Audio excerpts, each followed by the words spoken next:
Alright, historians, I wanted to give a little bit of a more in-depth background into the Indigenous Americas. There's a very rich history of development that happens from culture to culture, and so I thought this might be a little bit more helpful to understanding how we get to the Maya, Toltecs, Aztecs, and Incas that we studied in this particular course. So, the area that we are located in is mostly Upper South America, aka Mesoamerica.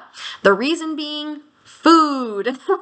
So there's a transition from that hunter-gatherer type to more complex and stationary societies. We are using great soil, rain, and a temporal climate to establish those agricultural traditions that'll help us develop and increase the population of these cultures.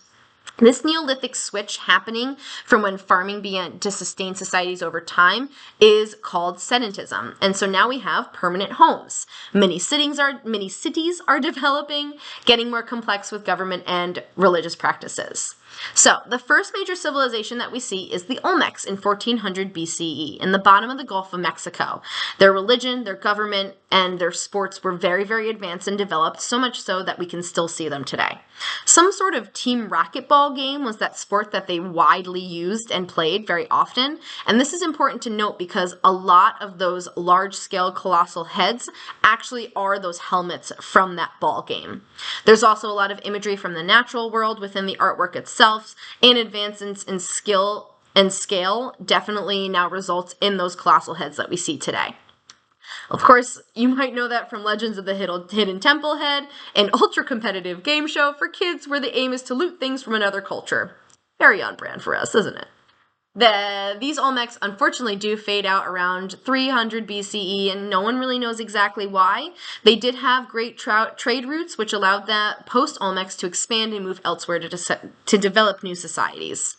Those that went south become the Mayans. They existed already, but this combination increased the size and advancement. Those that went west were considered the Pacific Zapotecs, and those that went north went to Mexico City and the Teotihuacan people. There are many commonalities between all of these groups, which is why we mush them all together and consider them the Mesoamericans. But now, it's also very hard to discern the ideas and inventions between all of these different cultures that are, again, interconnected but a little bit different. Regardless, we do also understand their mathematical advancements now today. The concept of zero, for example, is being used for one of the very first and earliest times in human history. They did so through a 3-level calendar system that they had developed. There was the regular sun calendar, a religious calendar, and then a larger scale calendar called the calendar round that lasted 52 years. Talk about complicated. I can barely keep track of the days of the week, nevertheless, a 3-level calendar system. So, over in Teotihuacan, we do have a city that completely exploded. It was basically the Rome, Paris, and Mexico City today combined. Very large-scale murals were created. Huge cities, the Cholula Pyramid, for example, which has an almost 200-foot wall mural on it, so a lot of evidence left over. All of these groups that I mentioned are definitely trading, they're involved in political affairs, they even married within each other. However, the Teotihuacans end up moving south and integrating and influence the Mayans over multiple centuries. There are also many conflicts as well. This coincided with environmental and health factors, and that led to the Mayan collapse around the 9th century. We are now entering the terminal classical period where all of this is actually collapsing. The rise and fall of 2 major complex global situations in the same area is just absolutely mind-blowing when you really think about it. Now, unfortunately, we do have the Toltecs disappearing around 1150. 100 years before we say goodbye to the Toltecs, though, there were 2 Norse-Eric explorers that led expeditions to these areas of the world, so we are never going to give Columbus all of the credit. This is a very transitional period, so at this point in time, there's really no dominant culture in the valley until the Mexica people come. They travel from northern Mexico. They used to be nomads until they saw a sign from their sun and war god, Huitzilopochtli, and that they would find their home when they found a cactus with an eagle in a lake. This lake is called Texcoco. This nomadic group bounced around for a while in Mexico until they found this lake, and they had many different levels of society, but there was a little bit of confusion of who was in charge, so they ended up splitting up. In the middle of the lake, we have Tenochtitlan with 4 main zones. Later, another major city was also built here that was also connected. The west side was the Tepenac people, which quickly became the dominant culture, and the east side was the Texcoco people. And this is the era of the city-state. These groups warred against each other for territory, and the Mexica city-states are now in major conflict. In 1427, all of those Mexica city-states went to war against the Tepenacs, and they won.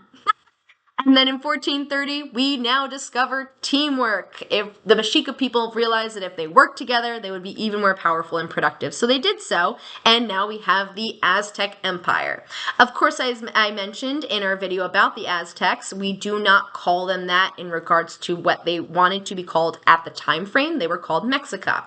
William Prescott in the 19th century gave them this title of Aztecs. So, as these Aztecs spread out and acquired new lands by conquering, Tenochtitlan became the spot to be. It was of course, there were other subordinate city-states that needed to give to the main city as well, and sort of a taxation kind of concept. And we can see how that might not go so well later on. And of course, we have Nahuatl, which is the dominant language.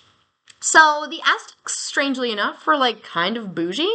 They drank mountain water and they would clean their streets daily with fresh spring water.